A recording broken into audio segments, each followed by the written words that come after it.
There's a sound a sheet of paper makes when it tears, and Maeve Donnelly would remember it for the rest of her life. She was 27 years old, mopping floors in a stone mansion above the Hudson River, and in 2 years and 4 months, nobody in that house had ever called her by her name. She got up at 4:30. She rode the number 22 bus, 71 minutes each way, and she never once complained about it, because complaining costs energy she couldn't spare, and she carried one thing in the inside pocket of her apron: a letter from her father, folded into quarters, soft at the creases from being touched too often. Declan Donnelly had been a welder in a Brooklyn shipyard, a big man with burn scars on his forearms, and a laugh you could hear through a shut door. By the end, the illness had taken his voice completely, so he wrote instead, every Sunday night, one letter, in handwriting that got shakier week by week.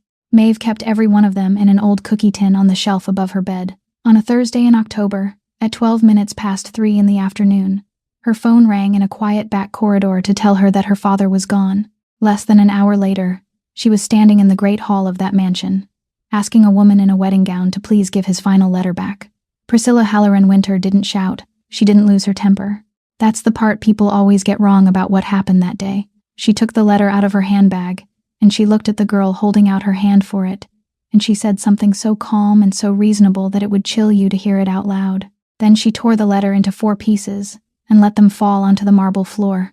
What Priscilla didn't know was that the oak door behind her had opened while she was speaking, and the man standing in that doorway was someone half the Hudson Valley lowered their voices to talk about. A man with one rule he'd never broken in his life, and he'd just watched somebody break it in his own house. If this kind of story means something to you, give it a like, send it to someone who needs to hear it today, and subscribe so you don't miss the next one. Now let's go back to that Thursday morning, before the phone rang, when Maeve Donnelly still had a father.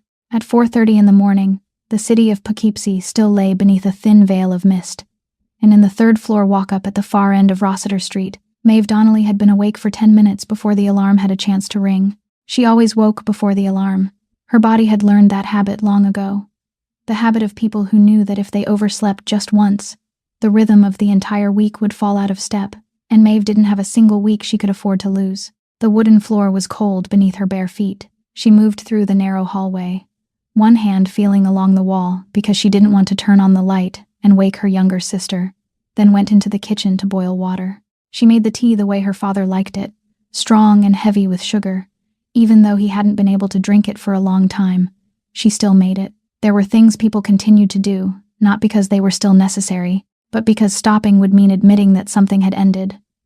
In the small bedroom overlooking the alley, Declan Donnelly lay on his side facing the window, the blanket pulled up to his chest.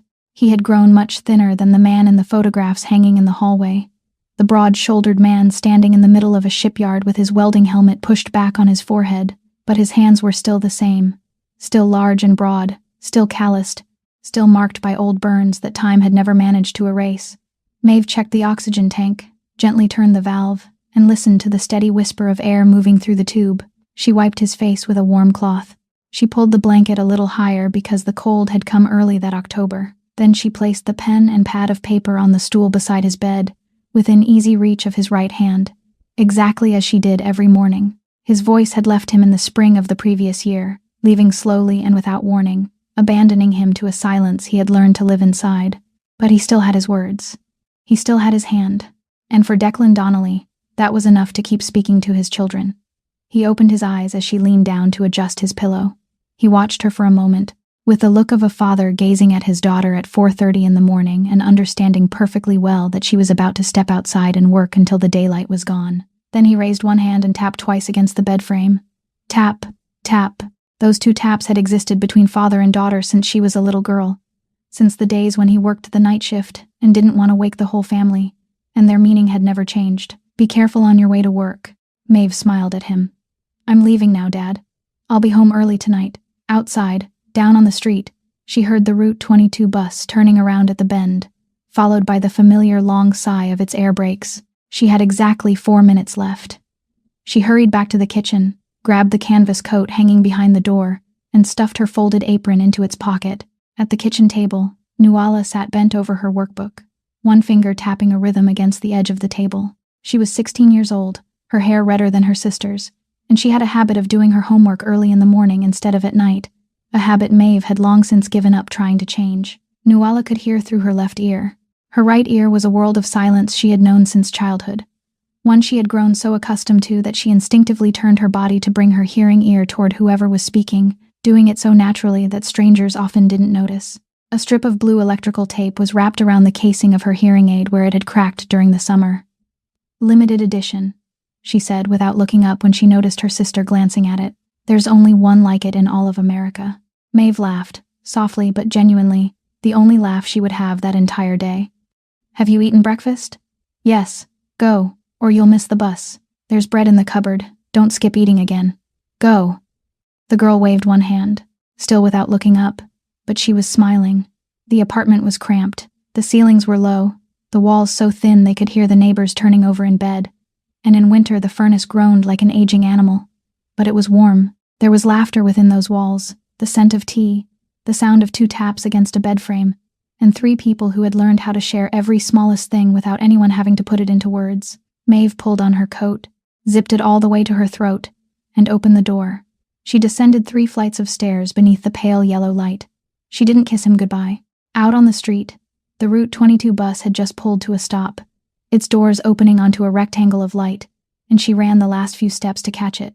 71 minutes later, the bus dropped her off on a deserted stretch of road at the foot of the hill in Rhinebeck, and Maeve walked the rest of the way up the gravel slope with both hands tucked into her coat pockets, her breath gathering in thin wisps of mist in the October air. The Vandermeer estate appeared beyond the bend as it did every morning, and although she had seen it more times than she could count, it still stirred a feeling inside her that was difficult to name. It wasn't admiration, and it wasn't quite fear. It was more like the feeling of someone standing before something too immense and too ancient ever to belong to her. Gray stone walls rose from the hillside as though they had grown from the earth rather than been built by human hands. The iron gates were twisted into the shapes of ivy vines, their metal branches curling around one another so densely that it was difficult to tell where the ornament ended and the rust began. Behind the mansion, the Hudson River stretched out in a silver-gray ribbon, and on mornings like this one, mist rose from the water all the way to the back steps. Inside, the corridors were so long that every footstep seemed to hear itself, echoing from the high ceilings before returning to the ears of the person walking, making anyone who entered for the first time slow down without realizing it. Maeve didn't. She had learned how to walk without letting her heels make a sound, how to open doors without making the hinges creak, how to appear and disappear within the same room before anyone had time to notice she had ever been there. It was a skill, though no one would ever have called it one. Her morning began on the ground floor. She polished the banister of the main staircase with walnut oil, working from the bottom upward and following the grain of the wood, and she had done it long enough to know where generations of hands had worn shallow hollows into its surface. She did the laundry in the room behind the kitchen, where the dryers rumbled throughout the morning and the scent of heated fabric clung to her hair until late afternoon. She carried trays into the breakfast room, set them down, stepped back half a pace, and left. Whenever guests arrived, she vanished into corners, into the narrow spaces between cabinets and walls, into storage rooms, and she remained there until the voices had passed. In this house, she had no name. People called her that girl. They called her the cleaner. Some days, they didn't call her anything at all. They merely tilted their chins toward a puddle of water or an overturned glass, and she understood, and she went to fetch a cloth. She wasn't angry about it, or more precisely, she had stopped being angry a very long time ago, because anger was like complaining. It consumed energy she needed to save for other things. But there was one thing she noticed, one thing she never spoke aloud. She remembered every one of their names. She knew the gardener's name was Bertrand, and that his back troubled him during damp weather. She knew the young woman who helped serve at the table was named Ada and was taking night classes. She knew the driver's name, his wife's name, and the name of their dog. She remembered them all, and in 2 years and 4 months, no one in that mansion had remembered her name except one person. Rosalie Petrakis had worked in the kitchen since the old master was still alive, and she was the only person in that stone house who called Maeve child. She had called her that from the very first week, as naturally as though there had never been any other way to address her. She was also the one who always saved a bowl of soup for the end of Maeve's shift, covering it with a chipped plate and setting it at the corner of the kitchen table near the stove, in the warmest place. "Eat, child. You've been on your feet all day." Some days it was lentil soup. Other days it was chicken soup with dill. Maeve always finished every drop, always washed her own bowl before leaving, and always thanked Rosalie in a way that made the older woman wave her hand dismissively. That day, while Maeve was cleaning the row of windows along the first-floor corridor, she sensed someone standing at the far end of the hall. She looked up. It was the man with graying hair whom she had seen several times around the estate, a man who held his back straight in the manner of someone who had once served in the military, his arms resting at his sides, never leaning against a wall, never looking at his phone. She knew his name was Gus Kowalczyk because she had once heard someone call out to him. He was watching her. It wasn't the glance of someone passing by chance, nor was it the appraising stare of an employer looking at a servant. It lasted longer than that, and there was something in it that almost resembled consideration, or waiting, or remembering. Maeve nodded politely in greeting. Gus didn't nod back. He watched her for another moment, then turned and disappeared toward the servants' staircase, leaving the long corridor behind with only the echo of its own footsteps. Maeve shrugged and returned to the window pane. She didn't think about it again. She still had 3 floors to clean before noon. By noon, when the entire mansion had briefly fallen quiet, and Rosalie had chased her out of the kitchen to sit and rest for 15 minutes on the back steps, Maeve lifted a hand to her chest and gently pressed the inner pocket of her apron. She didn't take it out. She merely rested her hand over that spot, feeling the delicate thickness of a sheet of paper, a neatly folded letter beneath the fabric, and sat there watching the river change color beneath the passing clouds. The ritual had begun in the spring of the previous year. During the very week her father realized that his voice was never coming back. He didn't make a fuss about it. He simply motioned for Maeve to bring him a pad of lined paper and a cheap ballpoint pen, the same kind he had once used to record measurements at the shipyard, then wrote the first line and handed it to her to read. From then on, every Sunday evening, after dinner, when Nuala had gone to her room and the only sound left in the apartment was the furnace, Declan Donnelly would pull the pad onto his lap and write. He wrote slowly. He wrote with the hand that had held a welding torch for decades. That broad hand which now trembled so badly that there were words he had to write again and again. Maeve always avoided looking directly at him while he wrote. She would stand in the kitchen washing dishes or sit in the corner folding clothes because she understood that he needed that privacy, and because she didn't want him to see her face at those moments. When he finished, he folded the paper into quarters, always into quarters, carefully following the creases, then handed it to her with both hands. She received it with both hands. Neither of them ever said aloud that this was a ritual, but they both knew. 31 letters had gathered that way, and all of them lay inside an old cookie tin on the shelf above her bed, a tin whose lid bore the faded picture of a lush green Irish farm, something her mother had carried across the ocean and kept until the day she died. Maeve didn't reread them often. She was afraid of wearing them out, afraid that if she read them too many times, the words would grow so familiar that they would stop hurting her, and she didn't want them to stop hurting. But on certain sleepless nights, she would still reach up to the shelf, lift the lid, and simply sit there looking at the stack of papers folded into quarters and layered inside, the way someone might look at a savings account they knew they would one day have to spend. The 32nd letter had been given to her the previous Sunday evening, and it was different. Her father had written for longer than usual, so long that Maeve had finished folding an entire basket of laundry before his pen finally stopped moving. When he folded the paper and handed it to her, he didn't release it at once. He held on to the letter for one more heartbeat, looking at her with an expression she didn't understand, an expression that seemed both apologetic and cautioning. And then his lips formed 3 silent words. Not yet, child. Maeve nodded even though she didn't understand. She carried the letter back to her room, and she didn't open it. The next morning, instead of placing it in the cookie tin with the others, she slipped it into the inner pocket of her apron, and from that day forward, it traveled to work with her every day, through 71 minutes on the morning bus and 71 minutes on the evening bus, through stone corridors and up walnut staircases. Perhaps she believed that whenever her father gave her permission, she would open it immediately, no matter where she happened to be standing. Perhaps leaving it at home simply felt too far away. Sitting on the back steps with the river wind blowing up the hill, she thought about an afternoon several years earlier. The afternoon when she had sat at the kitchen table and filled out the form to withdraw from nursing school in the middle of the semester during her 2nd year. Her father had sat across from her without saying anything for a very long time, so long that the hum of the refrigerator sounded as distinct as a person breathing. Then he pulled a sheet of scrap paper toward him and wrote a single word on it before turning the page around for her to see. Sorry. Maeve rose to her feet, brushed off her apron, and went back inside. The afternoon shift would be long, and the mansion was busier than usual that week. Once a month, usually on the first Sunday, Maeve stuffed her father's blankets and bed linens into a canvas sack so large that she had to sling it over her shoulder, then caught the train down to Brooklyn. She could have washed them at the laundromat downstairs, exactly 1 block from the apartment, and she knew that. But the blankets of a sick man needed truly hot water, industrial machines, and someone who knew how to clean them without ruining the batting inside. And in Poughkeepsie, the cost of all that was beyond her means.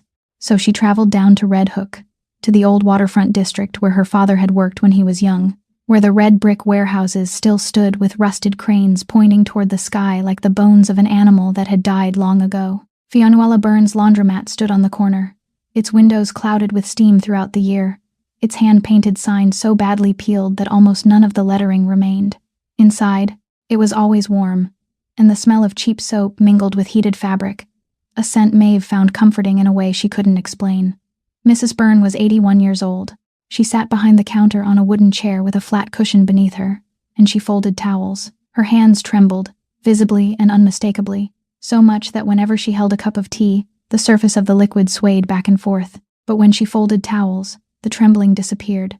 Or perhaps it remained, but no longer mattered, because her folds were as straight as lines drawn with a ruler. She folded them the way people folded flags, 3 times, pressing the edges, turning each towel, then placing it on the pile until the stack formed a perfect square. Her eyes were sharp. That was the first thing Maeve had noticed when she initially walked through the door. They were pale blue eyes that age had never clouded, eyes that looked directly into the center of a person's face and never glanced away. "Your father's blankets," she said, not as a question, when Maeve placed the sack on the counter. "Yes, ma'am. Leave them there. Pick them up this afternoon." Then she wrote out the receipt, tore it free, and pushed it across the counter. And as always, the amount written on the paper was only half of what Maeve should have paid. The first time it happened, Maeve assumed she had made a mistake and pointed to the receipt to explain. Mrs. Byrne merely looked at her without blinking and pushed the paper a little farther in her direction. The second time, Maeve asked her directly whether she was giving her a discount, and if so, why? Because Maeve didn't want to accept something she hadn't paid for. Mrs. Byrne set down the towel she was folding. She studied Maeve for longer than necessary, with the look of someone measuring something only she could see. Then she spoke in a hoarse, even voice that held no trace of pity. "You keep bringing the blankets. Don't ask me that question." Then she picked up the towel and continued folding. Maeve never asked again. She thought perhaps the old woman had seen her carrying a sack far too large for her body, or had noticed that she traveled all the way down from Poughkeepsie, or perhaps Mrs. Byrne simply belonged to that generation of women from the waterfront, women who did something kind and brushed it aside the moment anyone mentioned it.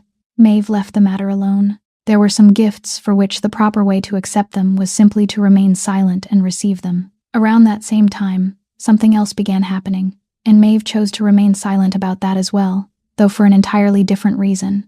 She kept a blue-covered notebook in which she recorded every expense related to her father, and each month she calculated in advance how much she would have to pay. She calculated everything carefully. She counted every penny because she needed to know exactly how much would remain for food and rent. But whenever the hospital bill arrived, the amount printed on it was lower than the figure in her notebook. It wasn't low enough to seem impossible, but the difference was large enough for her to notice. The first time, she assumed she had made a mistake. The second time, she calculated everything again 3 times, and still arrived at the same result. She guessed that there must be some provision in the insurance policy she didn't fully understand, or perhaps some assistance program offered by the hospital. She intended to call and ask for an explanation, then she didn't, because if it was a mistake, and if she called to ask about it, they would find the error and correct it. And at that point in her life, Maeve Donnelly wasn't wealthy enough to be honorable in that particular way. Constantine Vandermeer returned to the estate on a Tuesday afternoon, and Maeve knew it before she saw him because the entire house changed the rhythm of its breathing. The gardener suddenly became more attentive to the hedges. The young woman who helped serve at the table moved more quietly. Even Rosalie, who feared no one in that house, stopped in the middle of her work and glanced toward the window when she heard tires grinding over the gravel. People in the Hudson Valley didn't speak the name Vandermeer loudly. They mentioned it at the end of a sentence, lowering their voices beneath the rest of their words, the way people did when speaking of illness or courtrooms, and Maeve had heard it often enough to understand that this family owned far more than a few acres of land on the hill. The harbor below belonged to them. The Longshoremen's Union belonged to them. The rows of warehouses along the river, the shipping contracts, the decisions no one ever voted on but everyone was expected to obey, all of them ended with that name. He was 34 years old. He was tall in the way of a man who didn't need to straighten his back to rise above most of the people in any room. His black hair was cut short, and a thin scar ran diagonally down his left cheekbone, as fine as a crack in porcelain glaze, visible only when the light struck it from the side. He wore a tarnished gold signet ring on the smallest finger of his right hand, and no one had ever seen him remove it, not even when he washed his hands. He spoke very little. That was the first thing people noticed about Constantine Vandermeer, and the second thing they noticed, usually much later, was that he never raised his voice. Rosalie had once told Maeve, in the tone of someone who had lived there too long to be surprised by anything, that when he was angry, he spoke more quietly, and if there ever came a day when Maeve had to tilt her head to hear him clearly, she should find a way to leave that room. People also said that his father had left behind a rule, one so brief that no paper was needed to record it, and Constantine had never broken it once in his life. Never take from those who have nothing left. A person could take from the powerful, could take from those whose bellies were full, could take from the people who sat at the same table and understood the rules of the game, but not from the poor, not from the people who worked for them. Anyone who violated that rule no longer had a seat in the Vandermeer house. That afternoon, Maeve was kneeling in the first-floor corridor, wiping up a puddle where someone had dropped a vase and walked away without telling anyone. She heard footsteps approaching, measured and decisive, and moved closer to the wall to make room, her eyes still lowered toward the floor out of habit. The footsteps stopped. She saw a pair of leather shoes come to rest, no more than a handspan from her fingers. Then Constantine bent down, took a dry cloth from the stack beside her, and wiped up the portion of water on his side, the part she hadn't yet been able to reach. When he finished, he folded the wet cloth, placed it on the pile of soiled towels, stood, and continued on his way. He didn't say a word. He didn't look at her. The entire thing lasted less than half a minute, and after he had disappeared from sight, Maeve remained kneeling there with the cloth in her hand, unable to understand what she had just felt. Rosalie was standing in the kitchen doorway and had seen everything. She shook her head ever so slightly, then whispered as Maeve passed, her voice so faint it was almost nothing more than breath. He isn't like his uncle. That evening, in the study in the East Wing, Constantine sat reviewing the monthly payroll. He did this regularly, not because he needed to account for every penny, but because his father had taught him that a man who didn't know whom he was paying would sooner or later discover that someone else was paying them instead. His finger moved down the column of names. Then it stopped on one line. Donnelly, M. He studied the name longer than necessary. The surname was familiar. It rested somewhere in his memory like a name he had once read in a smoke-filled room many years before, in a place he could no longer recall. But he didn't speak it aloud, and he didn't connect it to any face in the house. At that moment, to him, it was merely a line of ink on paper. Gus, he called. The name Donnelly. Does it sound familiar? Gus Kowalczyk was standing in the doorway. He answered at once, more quickly than a question like that required. It's merely a common name in Brooklyn, sir. Constantine looked up at him for a moment. Then he nodded and turned to the next page. In the bottom drawer of that desk lay an unopened envelope bearing his name in the handwriting of the father who had died in prison, and he had never dared to touch it. Priscilla Halloran Winter arrived at the estate during the second week of October, bringing 3 suitcases, a personal assistant, and a thick leather-bound notebook that she left open on the table throughout the day. Her platinum blonde hair was cut precisely at her chin, without a single strand out of place. Her voice was sweet, and always remained at the same pitch, even when everything around her was falling apart. She never raised her voice. That was the first thing the household staff noticed, and it was also what made them more wary of her than they were of people who shouted. Priscilla didn't shout. Priscilla arranged. If a young server dropped a plate, she simply wouldn't appear for work the next day, and no one would have heard a single angry word in between. The event designer was replaced twice in 1 week through brief and courteous telephone calls. Everything Priscilla touched was moved to a more sensible position, and anything that couldn't be moved was removed, neatly and without a sound. She understood exactly what this wedding was. No one in either family pretended otherwise, not even with one another. The Halloran Winter family controlled the flow of money, the small banks in Boston and Providence, whose signs bore reassuring names, while the Vandermeer family controlled the harbor and everything that passed through it. The two sides had been negotiating long before Priscilla and Constantine sat down to dinner together for the first time. Priscilla didn't find that insulting. She had grown up in a home where marriage was discussed in the same language as contracts, and she had decided early that if this was to be her work, she would do it better than anyone else. She had never told Constantine she loved him, and he had never said those words to her. They both regarded that honesty as a form of respect. But one afternoon early that week, Priscilla stood at the end of the first-floor corridor with a tablecloth fabric sample in her hand and witnessed something very small. Constantine walked past the kitchen door. He hesitated. Not for long, only for the span of a breath, only long enough for the foot already carrying him forward to slow before continuing. Inside the kitchen, the cleaning girl was bent over wiping the table, her hair neatly tied back, unaware that anyone was standing outside. Constantine said nothing. He continued walking. No one noticed what had happened except Priscilla. She wasn't jealous. No one would believe that later, but it was true. Priscilla Halloran Winter didn't regard Maeve Donnelly as a rival because, in her view, a woman who scrubbed floors couldn't possibly rival a woman whose name would soon be attached to half the harbors along the lower Hudson River. She looked at Maeve the way one might look at a stray number sitting outside a spreadsheet, an unaccounted variable, something small and harmless, but not yet placed where it belonged. And Priscilla couldn't tolerate things that hadn't been put in their proper place. She began paying attention. She didn't question anyone or investigate anything. She simply widened the scope of her attention slightly, the way any capable manager would. Then, on Wednesday evening, as Priscilla passed through the kitchen corridor to get some water, she found Rosalie Petrakis standing there alone, still holding a dishcloth, her eyes lowered toward the floor in the manner of someone who had just ended a telephone call she hadn't wanted to receive. Priscilla stopped. In a soft, sweet voice that sounded genuinely concerned, she asked Rosalie something, and the older woman looked up. The two women spoke in the kitchen corridor for several minutes. Anyone passing by would have seen only an elderly cook talking with the future lady of the house, and no one could hear what was being said because both women kept their voices low and the dryer was running in the next room. When Priscilla turned to leave, she gave the slightest nod, the nod of someone who had just received a piece of information and already knew how she intended to use it. Rosalie remained where she was for a little while longer. Then she returned to the kitchen and continued her work. The next morning, Priscilla informed the housekeeper that a photographer would be arriving to prepare materials for the wedding, and that every area reserved for the staff needed to be cleared, including the employee lockers, even their interiors. The work was completed that morning, neatly and without complaint. Among the things removed from one of those lockers was a sheet of paper creased into a square. Its creases softened from being handled. Priscilla picked it up. She didn't unfold it or read it.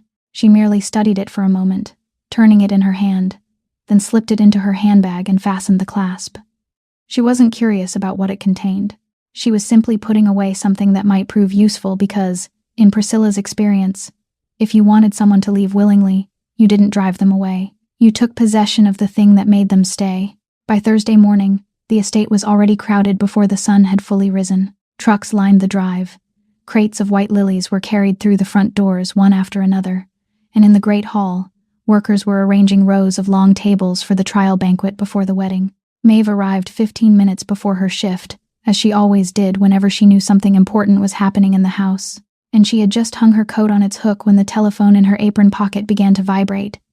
It was the hospital. She stepped into the back corridor, into the hidden space between the laundry room and the cellar door, and answered the call. The person on the other end spoke in a voice trained not to cause panic, the slow, clear voice Maeve had heard often enough during the past 2 years to recognize the moment it began.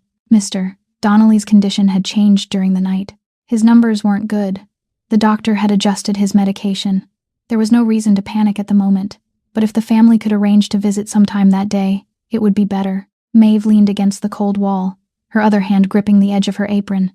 She thanked the caller twice, ended the call, then remained there for another moment until her face looked normal again. In the 2 years and 4 months Maeve Donnelly had worked in that stone mansion, she had never once asked for time off.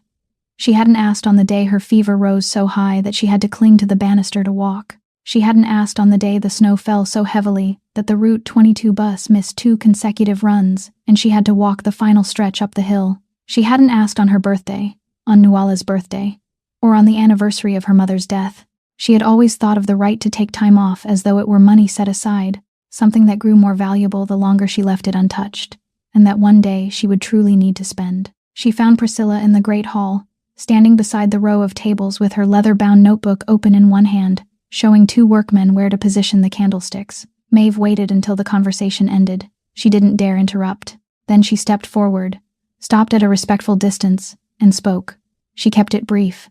She didn't explain her father's illness, didn't say how long he had been sick, and didn't offer endless apologies. She simply said that the hospital had just called, that her father's condition had changed, and that she wanted to ask for half a day off so she could go to him. When she finished, she fell silent, her arms resting at her sides, and she could hear her heart beating in her throat. Priscilla stopped. She closed the notebook, tucked it into the crook of her arm, and looked at Maeve. The look lasted longer than Maeve had expected, and for one moment, something softened in Priscilla's face, something resembling genuine compassion, and Maeve believed it. She believed it completely. She felt her throat grow warm, and tears rise behind her eyes from gratitude. Gratitude so intense it made her ashamed, the kind felt by someone who had gone too long without anyone granting her permission for anything. "Of course," Priscilla said. Her voice was gentle and sweet, held at its familiar pitch. Maeve opened her mouth to thank her. "After the trial banquet has been cleared away," Priscilla continued, without changing her tone, without speaking any faster or slower. 9 o'clock tonight. Then she opened her notebook again, lowered her eyes to the page she had been reading, and added in the same voice that 40 guests would be arriving that evening, that the banquet area had to be perfect, and that she was certain Maeve understood how important that was. Maeve remained there for one more heartbeat. Then she nodded. "Yes, ma'am." She turned away. She walked across the great hall, past the crates of lilies, past the 2 workmen arguing about the height of the candlesticks, and went straight into the kitchen. Rosalie looked up at her and started to say something, then stopped. Maeve retied her apron, turned on the hot water, and began washing the tall stack of crystal glasses in the sink.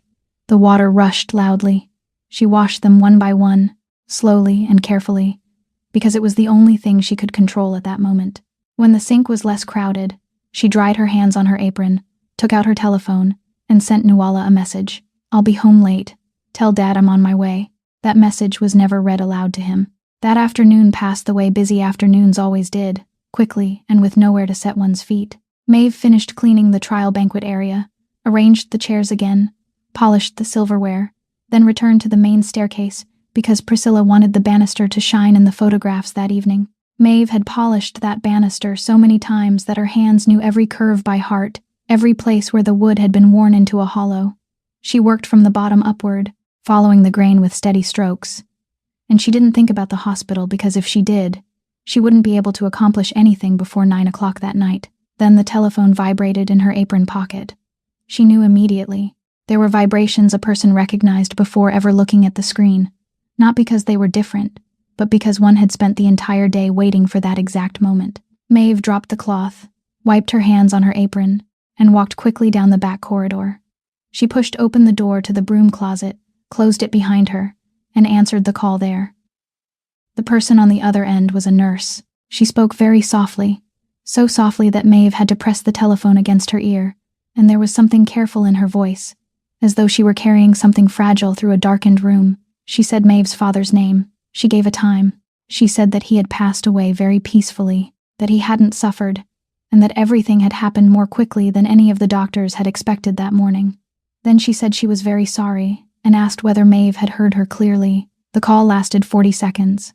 Maeve said thank you. She heard her own voice speak those 2 words, calmly and clearly, exactly as she always thanked someone, and she even had time to think how strange it was that her voice could still function. Then she ended the call. The broom closet was very small. There was a metal shelf crowded with bottles, several mops leaning in one corner, and the smell of artificial lemon, a smell she had breathed every day for 2 years and 4 months, and would never again be able to smell without remembering that moment. Her knees weakened. She slid down the door and sat on the cold tile floor among the bottles of cleaning solution, her legs drawn up, the telephone still in one hand, while the other pressed tightly over her mouth. She cried without making a sound. Her shoulders shook in waves, tears ran down her wrist, and her breathing broke apart into short, ragged fragments, but not a single sound escaped through the hand covering her mouth, because that was what she had learned in this house, learned so thoroughly that it was no longer a choice but a reflex. Don't make a sound. Don't make anyone listen to you.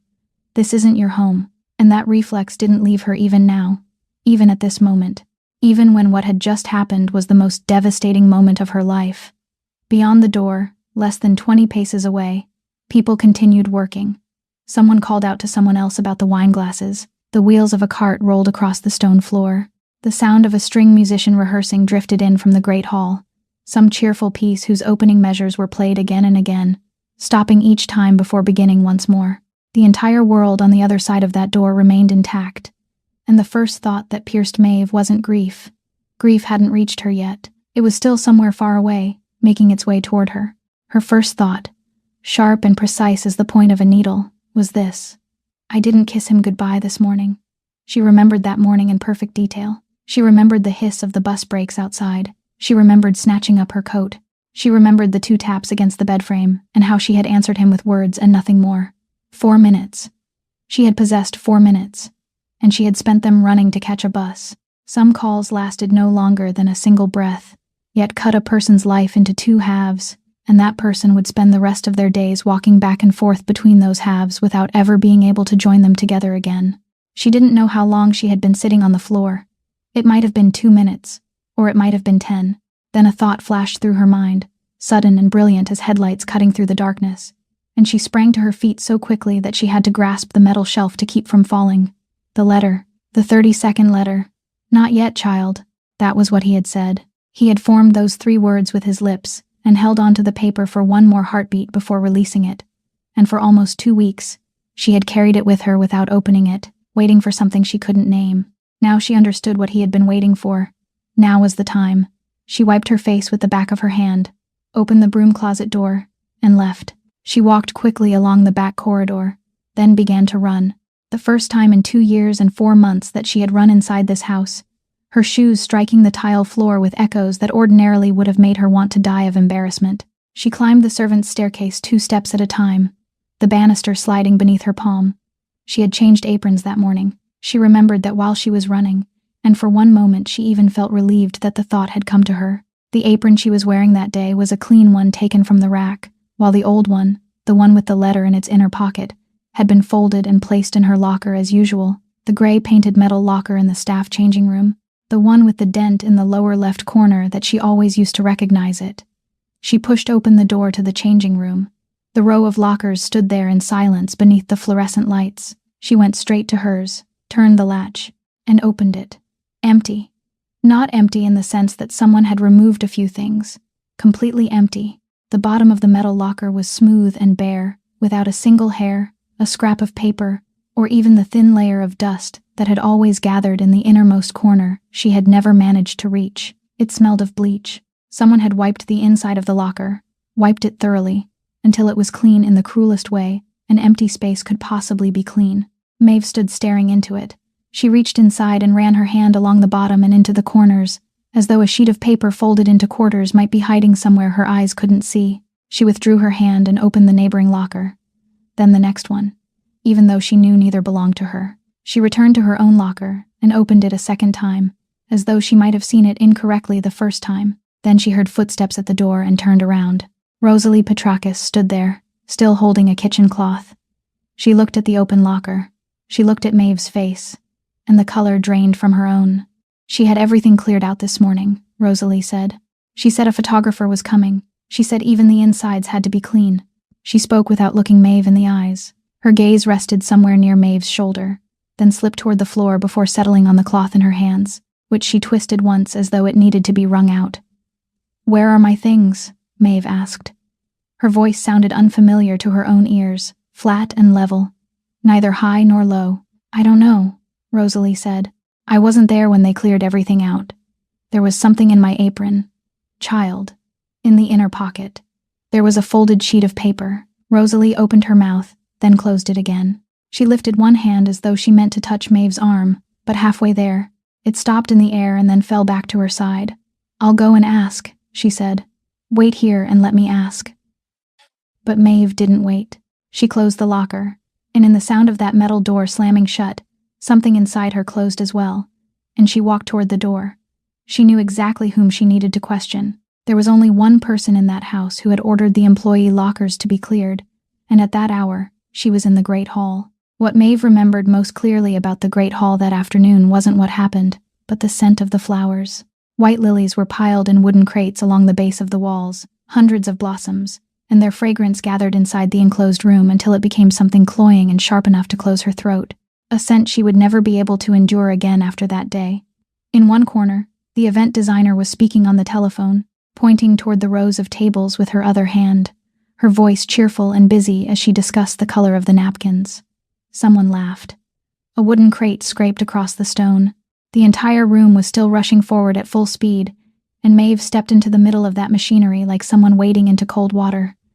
The chill of the stone floor seeped through the worn soles of her shoes. She could feel it beneath her feet with absurd clarity, and later she would think that perhaps when there was nothing left inside a person to feel, the body clung to whatever sensation remained. Priscilla stood beside the row of tables with her leather-bound notebook tucked into the crook of her arm. Maeve stopped several paces away, at the respectful distance she always maintained, the distance that had worked its way into her bones after so much time. Then she spoke. She asked for the letter back, and as she did, she heard her own voice say that her father had just died. It was the first time those words had been spoken aloud by anyone, anywhere, and they sounded nothing like they had when the nurse said them over the telephone. When someone else said them, they were news. When Maeve said them herself, they became the truth. She heard the words leave her mouth, pass through the air heavy with the scent of lilies, and reach a place from which they could never return. Something struck behind her breastbone, separate from everything else happening around her, and for one moment, she couldn't hear another sound in the room. Priscilla placed her notebook on the table. She opened her handbag, searched inside for a moment, and withdrew a sheet of paper folded into quarters. Maeve saw it, and her whole body became weightless. There it was. It was still intact, still softened along the creases, still the same thing. Her father's trembling hands had folded and offered to her with both hands. She reached for it. Priscilla looked at her, and something in her face softened, truly softened, as she said she was very sorry to hear what had happened, that losing one's father was something no one should ever have to endure. Her voice was gentle and sweet, held at that same familiar pitch, and Maeve, standing there with her hand extended, believed her once again. Then Priscilla continued. She said that Maeve wasn't the problem, that she had nothing against Maeve at all, that before that week, she had never even given Maeve a thought. She said that in a house like this one, everything had to remain in its proper place, and that certain things brought in from the outside would never have a place where they belonged. She said all of this in the voice of someone explaining a reasonable policy to a new employee, without the slightest harshness or the faintest trace of satisfaction, and it was that very reasonableness that sent cold creeping up Maeve's spine. Then Priscilla's hand moved. Maeve heard the sound before she understood what was happening. She would carry that sound with her for the rest of her life, the dry, brief, precise sound of paper separating from paper, and it came 4 times. 4 pieces drifted down onto the marble floor, wavering through the air, one sliding farther than the others, before coming to rest near the foot of a flower crate. In the corner of the room, the event designer was still speaking on the telephone. Maeve sank to her knees. She didn't think. She simply knelt on the cold stone and began gathering the pieces one by one, her fingers trembling so badly that the first piece slipped from her grasp twice before she managed to hold it. She pressed her palm against the marble to collect the second. The third lay at an angle with the written side facing upward, and there, among the trembling strokes she recognized instantly because she had watched that handwriting appear every Sunday evening for all those months. She read 3 words. My little girl. She became aware that the room had fallen silent, and that silence reached her more slowly than the truth behind it, the way thunder arrives only after the lightning has vanished. The event designer in the corner had stopped speaking. The scraping of wooden crates had ceased. No one cleared their throat, no one moved, and in the complete absence of sound, Maeve could hear her own breathing breaking apart above the stone floor. She looked up. Constantine Vandermeer was crossing the great hall. He passed Priscilla less than an arm's length away and didn't look at her. It wasn't the deliberate turning away of someone refusing to acknowledge another person. It was the way someone might walk past a chair. Then he stopped beside Maeve, where she was kneeling, and before she could understand what was happening, he knelt as well. That man lowered himself onto the cold marble floor in a tailored suit worth more than 3 months of her wages, first one knee and then the other, and reached for the piece of paper lying near the flower crate. He picked it up with his bare hand. He moved slowly and carefully, turning the fragment so he wouldn't tear it any further along the frayed edge. The entire room froze. The florist stood motionless with a bundle of ties in his hand. The young server stopped between one step and the next. The event designer lowered the telephone from her ear and left it suspended there, forgetting that someone was still waiting on the other end. No one at the Vandermeer estate had ever seen Constantine Vandermeer bend down to pick up anything. He retrieved the final piece, the one that had slid farthest away, and he didn't stand immediately. He remained kneeling there at Maeve's level and held out his hand. "Miss Donnelly." Those words fell into the center of the silent room. Maeve looked up at him, and for one moment, she didn't understand whom he was addressing. In 2 years and 4 months, no one in that house had ever called her that. And at the same moment, Constantine understood something as well. He had read that name on the monthly payroll more times than he could count, his finger passing over it before he turned the page, and he had never once connected it to a face. Maeve accepted the 2 pieces of paper from his hand. She gathered all 4 fragments into her palm, closed her fingers around them, and pressed them against her chest. Constantine rose. He turned toward Priscilla, and when he spoke, his voice was quieter than it had been moments before, quieter than the ordinary voice of a man speaking in a vast room, so quiet that the people standing near the door had to tilt their heads toward him to hear. Rosalie, standing in the kitchen doorway, took half a step backward. He said that he had witnessed many things in this house, and had chosen not to look too closely. He spoke of the driver who had stood outside in the rain for nearly an hour the previous winter because no one had bothered to remember that he was still waiting. He spoke of Rosalie, who had cooked in this house since his father was alive and who had been scolded in the middle of the kitchen because a bowl of soup hadn't been prepared to someone's liking. He spoke of the young server who had been dismissed on a Monday morning without anyone explaining why, even though everyone knew the reason was a broken plate. He said that each time, he had told himself it was pressure, stress before the wedding, something too small to matter. Priscilla opened her mouth. She began saying something about the agreement between the 2 families, her voice still sweet, still held at that same measured pitch. Constantine didn't interrupt her. He waited until she had finished. Then he spoke even more softly. "You didn't tear a piece of paper. You tore apart the last voice a father had left. My family can buy back many things. That isn't one of them." After that, he said nothing more. He merely looked toward the door and gave the slightest nod. Gus Kowalczyk stepped forward, stopped at a respectful distance from Priscilla, and said in the calm voice of a man who had done this many times in his life that the car was waiting at the entrance, and he would take her home. Priscilla looked around the room once. No one looked back at her. She picked up her handbag, slipped it over her shoulder, and walked toward the door without hurrying, her head held high, her heels striking the stone in a steady rhythm. The door closed behind her. 15 minutes later, Maeve was sitting in the passenger seat of an old pickup truck. She didn't understand how it had happened. She remembered still kneeling on the stone floor, then remembered Rosalie handing her the canvas coat, then remembered Constantine telling someone to get the keys to the truck in the rear garage, and then she was here, sitting on a cracked leather seat with the 4 pieces of paper clenched inside her palm. The truck was unlike anything she would have imagined belonging to that estate. It was old. The paint had faded into a nameless shade of blue-gray. The leather covering the gearshift had been worn smooth where a thumb had rested, and a yellowed, handwritten note was still tucked into the sun visor above the driver's seat. Though she couldn't read what it said, the radio played so quietly that she could tell only that some piece of music was playing, not what it was. Constantine drove himself. He didn't ask anyone to accompany them, and he didn't explain why he had chosen this truck instead of the black sedan parked directly outside the main entrance.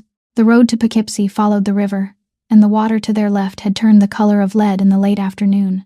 Neither of them spoke during the drive. He didn't ask whether she was all right because she wasn't, and they both knew it. He didn't tell her that her father was at peace now, that time would heal her, that at least he was no longer in pain. He didn't offer any of the things people said when they didn't know what to say. He simply drove with both hands on the steering wheel and his eyes facing forward, leaving her alone to sit with her head against the cold window. Later, when Maeve thought back on that afternoon, she realized it was the kindest thing anyone could have done for her that day. His silence demanded no response from her. It didn't require her to thank him, nod, or arrange her face into an expression that would make someone else comfortable. It simply made room for her. At the hospital, he parked in the area reserved for patients' families and walked with her to the end of the 3rd-floor corridor. Then he stopped several steps from the door and went no farther. He stood there with his arms resting at his sides and gave her a single nod. He wouldn't enter. This wasn't his place, and he understood that. Maeve went inside alone. She couldn't remember how long she remained there. When she returned to the corridor, her face was dry and her eyes were swollen, and she sat down on the row of plastic chairs against the wall because her legs could no longer keep her standing. Constantine was still waiting in the same place. A little while later, The nurse who had been on duty approached. She was the middle-aged woman with the soft voice, the same person who had telephoned at 3:12 that afternoon, and only now did Maeve know what she looked like.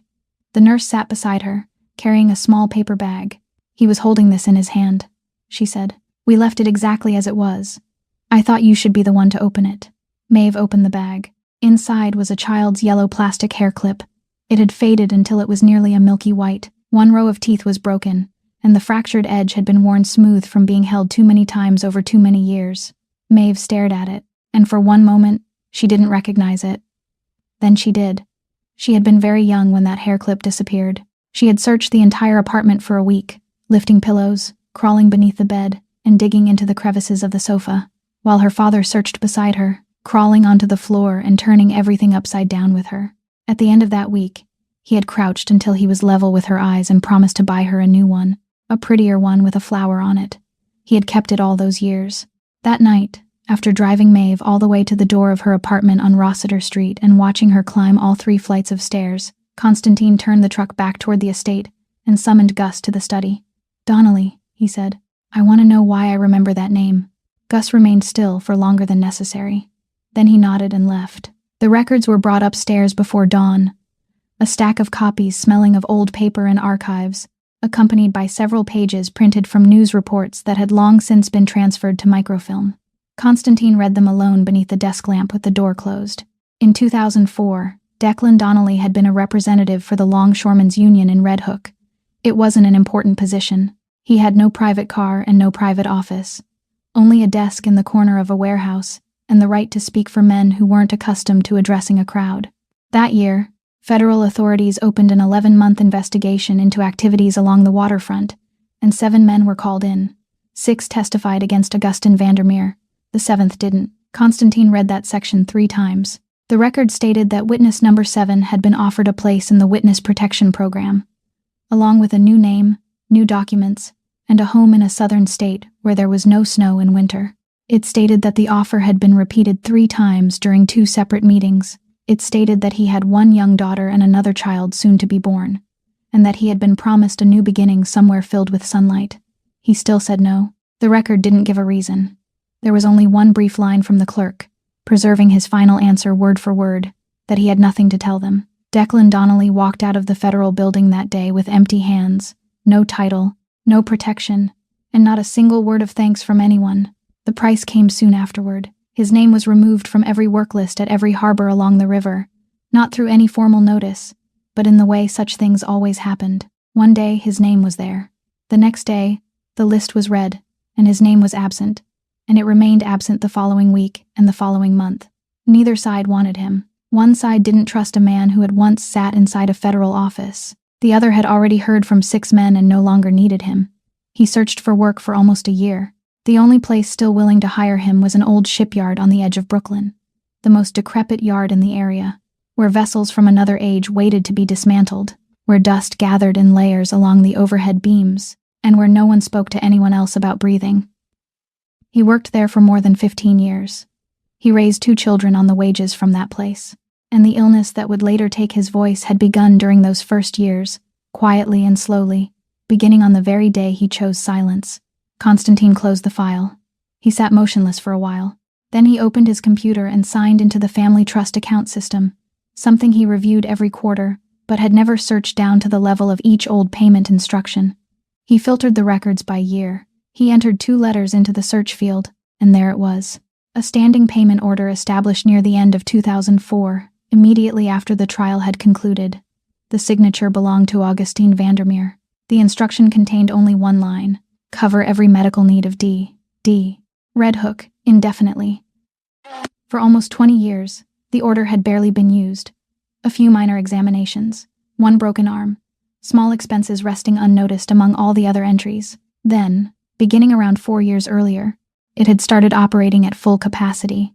Every month, regularly and silently, with no questions asked and no reports submitted, because it had been established 20 years before and required no further approval. His father had died in prison, and throughout all the years since, that dead man had continued paying his debt. Constantine sat before the screen for a very long time without rising. Daylight had already filled the sky when Konstantin looked up and saw Gus Kowalczyk still standing in the doorway. He didn't know how long the man had been there. Gus hadn't knocked or cleared his throat. He merely stood with his arms at his sides in the posture he had maintained throughout decades of service in that house. "You've read everything," Gus said. "It wasn't a question," Konstantin nodded. Gus entered, pulled out the chair opposite the desk, and sat down. And it was the first time in all those years that he had seated himself in that study without waiting to be invited. He rested both hands on his thighs. "I was the man sent to meet Mr. Donnelly that year." Konstantin said nothing. "I was told to persuade him, before the federal authorities summoned him for the third time. Your father never ordered me to do anything to him. You need to understand that. He only told me to find out what the man intended to do. But I went there with the mind of a 36-year-old fool who thought he knew how to speak to people." Gus looked down at his hands. "I went to the apartment in Red Hook one evening. His wife was cooking in the kitchen. I could hear a child singing in the back room. I sat at his dining table for about 10 minutes and said everything I had been taught to say, that we were grateful to him, that there were ways to show our gratitude, that a man like him shouldn't have to worry about paying his rent." He paused. He listened to everything. Then he stood, opened the door, and told me to leave. Konstantin waited. He said one thing to me before I walked down the stairs. I still remember his exact words. Gus raised his eyes. "I didn't remain silent because of you. I remained silent because I'm not that kind of man." The only sound in the room came from the clock on the bookshelf. 22 years, Gus said. "I've carried those words for 22 years. There are nights when I can't remember my wife's face when she was young, but I still remember him standing in that doorway and saying them." Then he told Konstantin the rest. 4 years earlier, through several old acquaintances at the harbor, he had learned that Declan Donnelly was ill. He had learned that the family had sold their car, that the older daughter had left nursing school, and that the landlord on Rossiter Street had asked for the rent 2 months in a row. Gus had sat in his car outside that building for 2 consecutive evenings with an envelope in his coat pocket, and both times, he had failed to go upstairs, because he knew what would happen if he did. "He would have thrown it back in my face," Gus said, "and he would have been right to do it. So I did the only thing I could think of," he continued. "His daughter was looking for work. I told the housekeeper that someone I knew had recommended her, that she was honest, hardworking, and needed a steady position. That was all. I didn't tell anyone her father's name. I didn't tell you.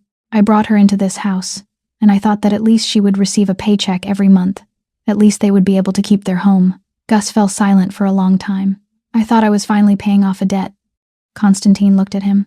He thought of the letter folded into quarters, of the 4 pieces scattered across the marble floor, of the woman kneeling to gather them with trembling fingers inside the very house where this man had placed her in an effort to protect her. "Go ahead and say it," Gus said.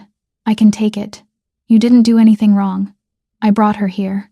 You brought her here so she could earn a wage. You weren't the one who tore that letter." Gus stood. He removed his tie clip and placed it neatly on the desk between 2 stacks of files. "I'm resigning at the end of the month." Konstantin picked up the tie clip and held it out to him. "No, sir. You've owed him for 22 years, and you haven't finished paying that debt. A man in debt isn't allowed to leave before it has been paid in full. Sit down, Gus. I need you to stay." Gus stood there for a very long time.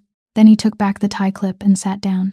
The funeral was held in a small church in Brooklyn, a few blocks from the harbor, where Declan Donnelly had attended services since he first arrived in America.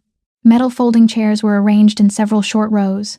The flowers were simple, white chrysanthemums placed in 2 ceramic vases borrowed from the church.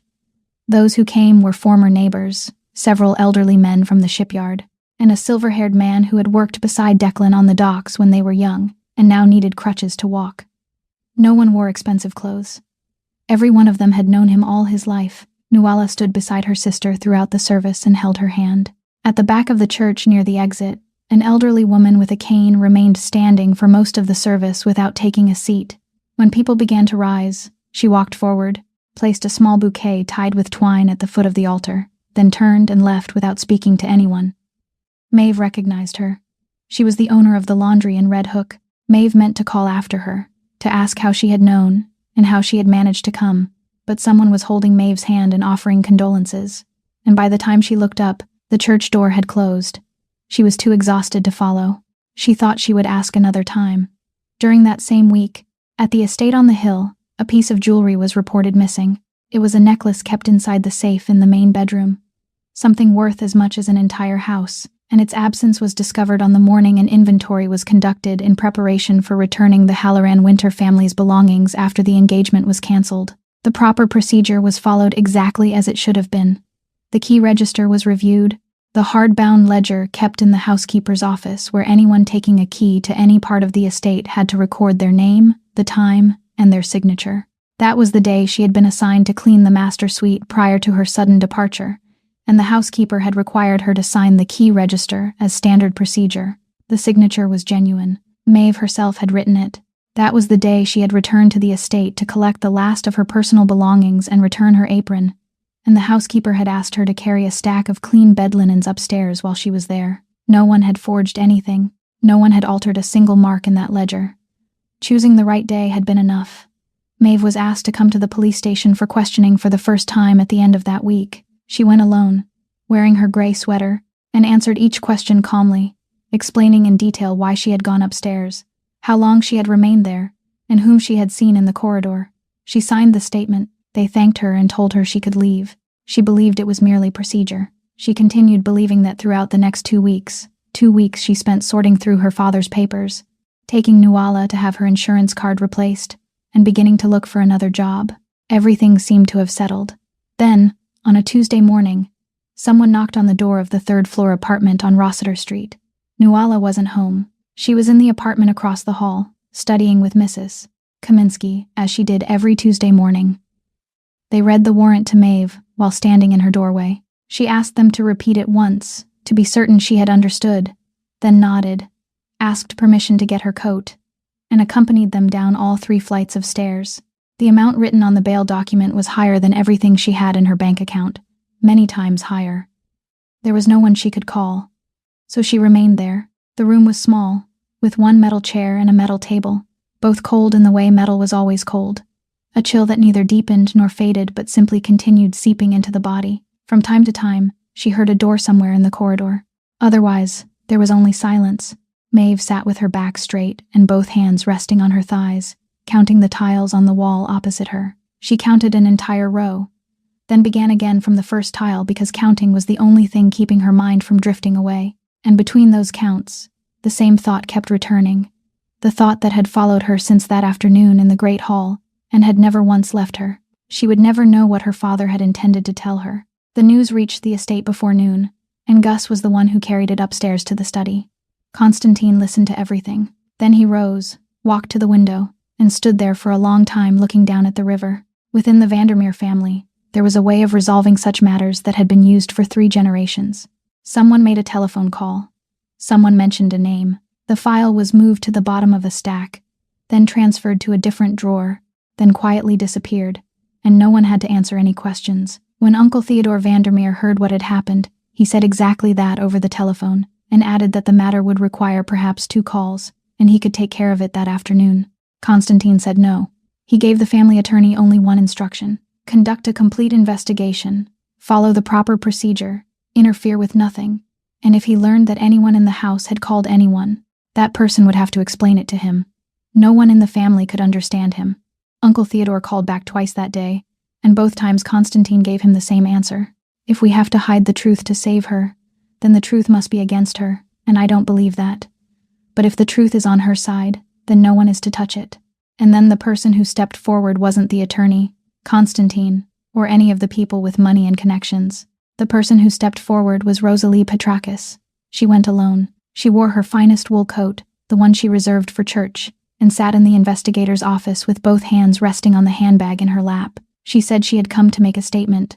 She explained that her nephew, the boy she had raised after his mother died, had borrowed money from people he should never have borrowed from.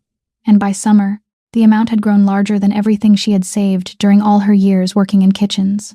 She told them that one evening, she had been standing in the kitchen corridor after ending a telephone call when Miss Halloran Winter walked past and asked in a very kind voice what was troubling her. Rosalie said that she had told her. Then she explained that Priscilla had listened very carefully before asking, in that same kind voice, what sort of person the cleaning girl was, what she kept, and what she valued most. I sold that woman the smallest piece of information I knew, Rosalie said. A locker, a letter.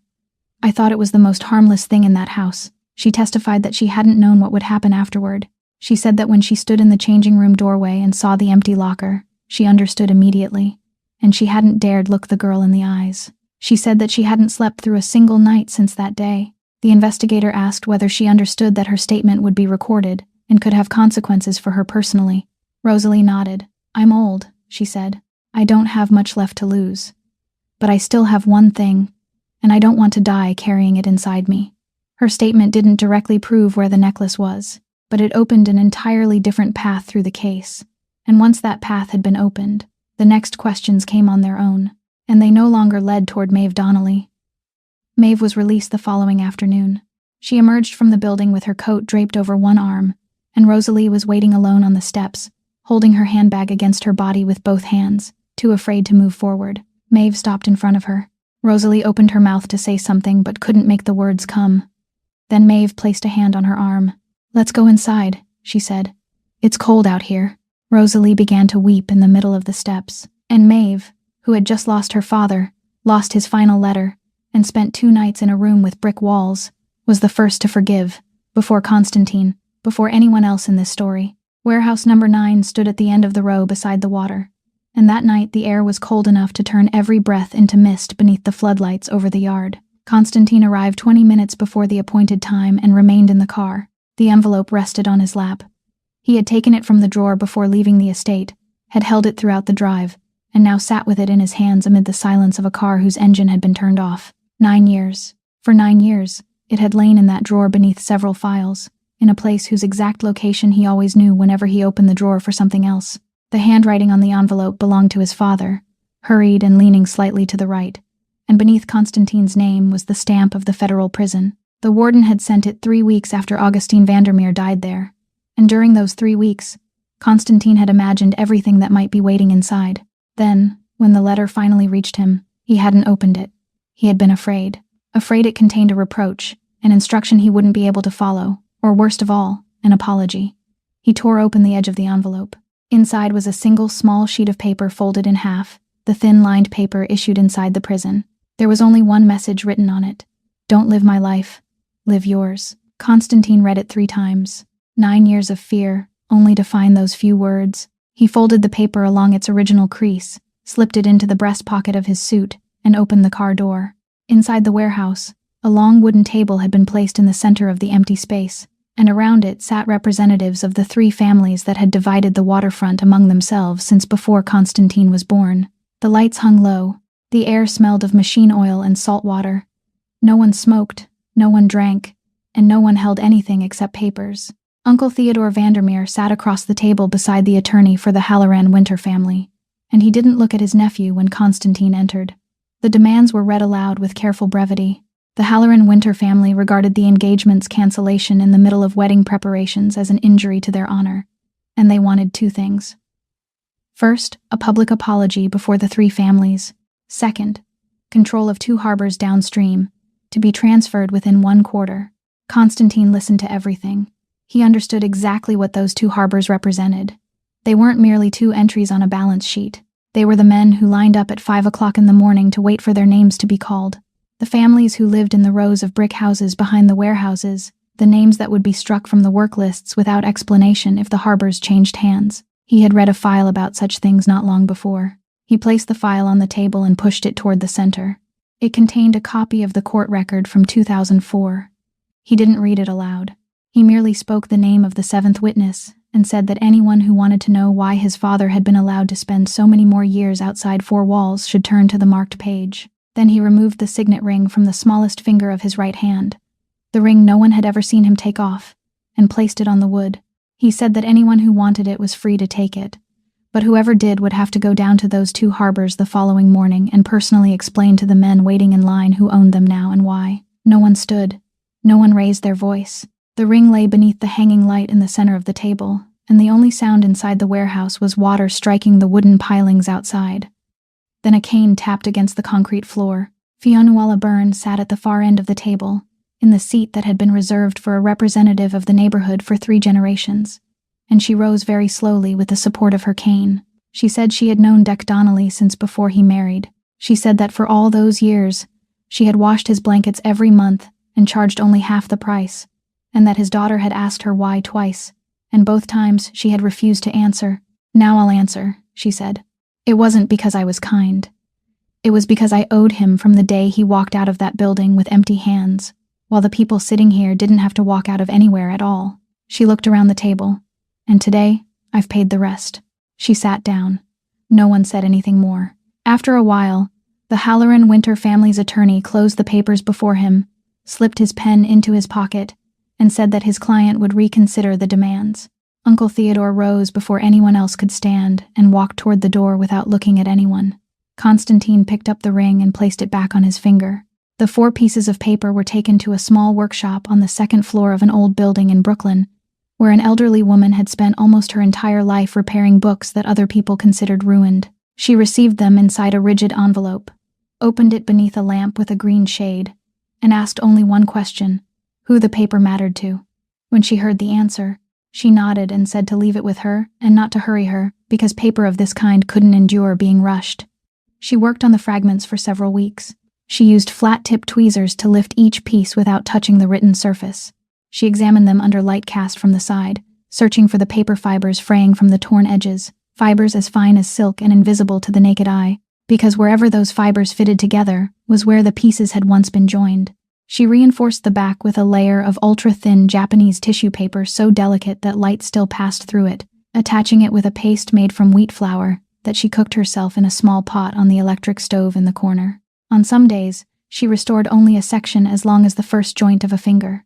At one place along the 3rd torn edge, where the sheet had been folded into quarters and handled so many times over so many months that its fibers had become soft and weak, she had to repeat the work 3 times. When she finished, the paper wasn't as it had once been. 4 faint seams remained visible, running across one another like healed scars, but not a single word had been lost. Constantine brought it to the apartment on Rossiter Street one afternoon near the end of November.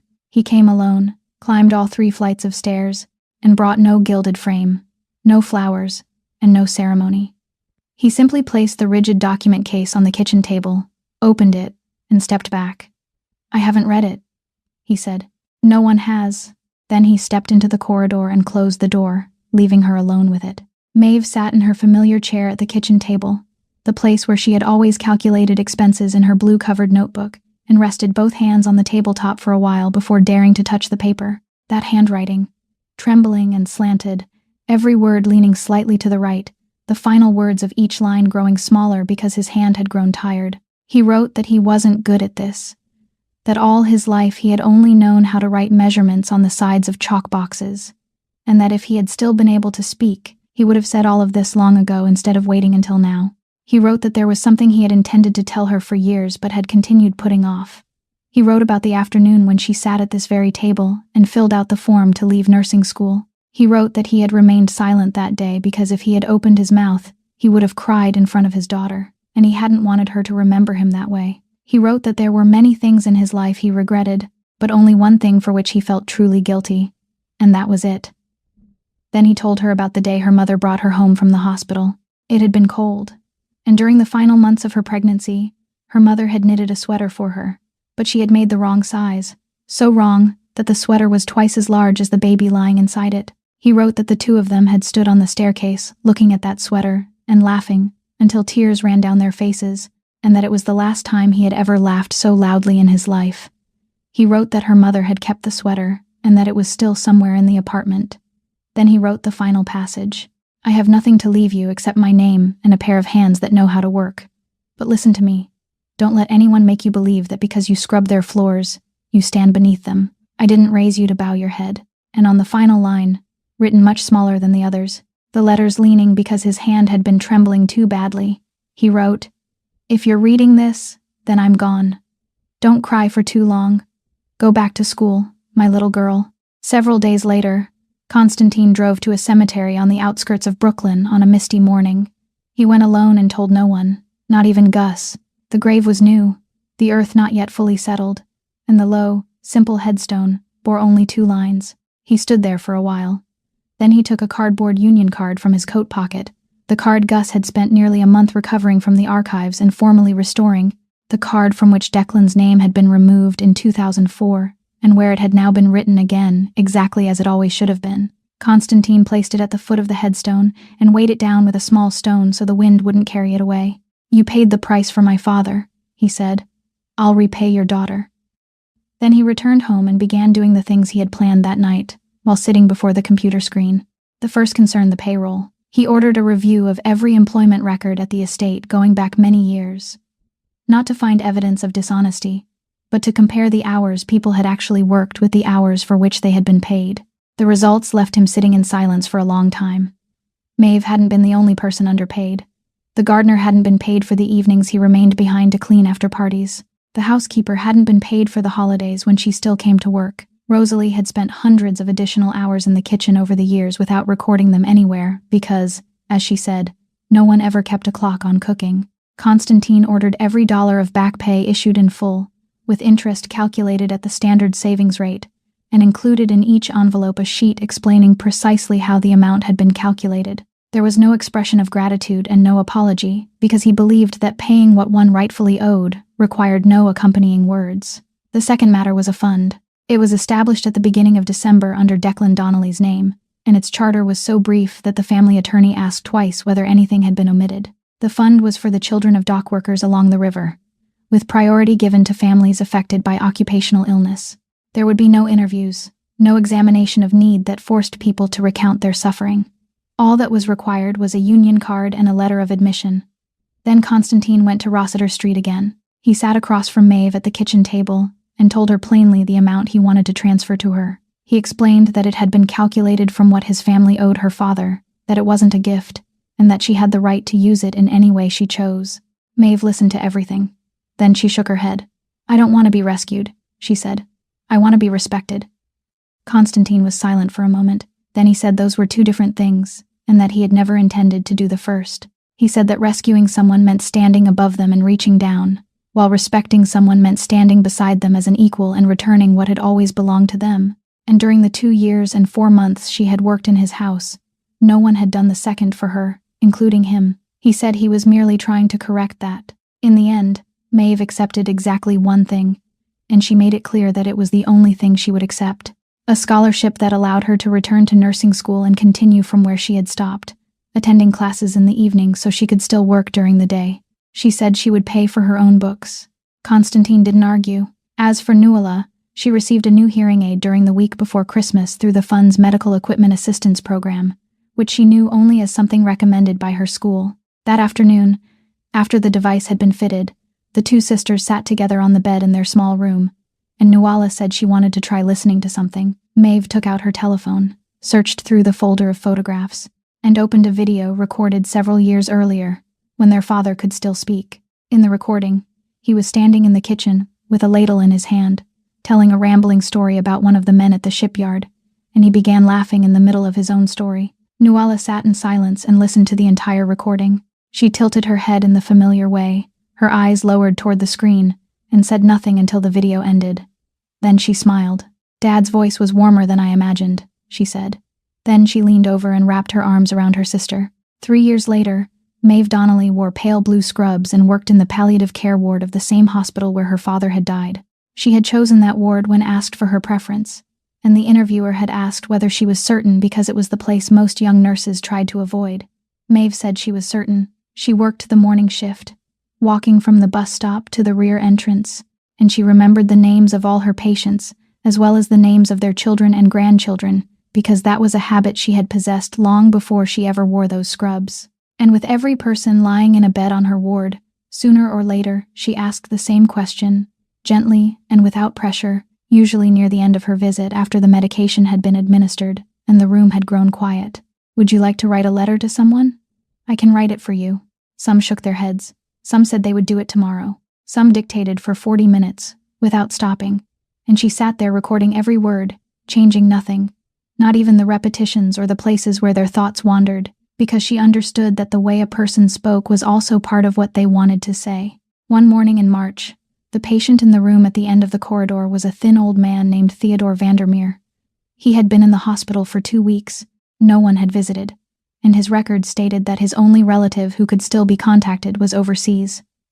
He didn't recognize her. He saw only a nurse, with reddish-brown hair tied neatly back, someone who changed his sheets without hurting his back.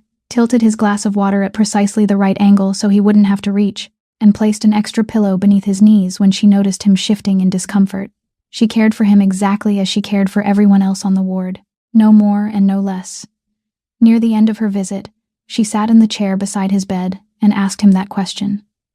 The old man turned his face toward the window. It was a long time before he managed to speak, and his voice broke on the very first word. He said he had a nephew, that he had said things to him an uncle should never say, and that he had walked out of a room without looking at his nephew's face. And 3 years had passed since then. He said he didn't know how to begin. Maeve took the notebook from her pocket, removed the cap from her pen, and told him that he didn't have to begin beautifully. He only needed to speak as though he were talking to his nephew, and she would write down the rest. The old man wept. She remained with him until her shift ended.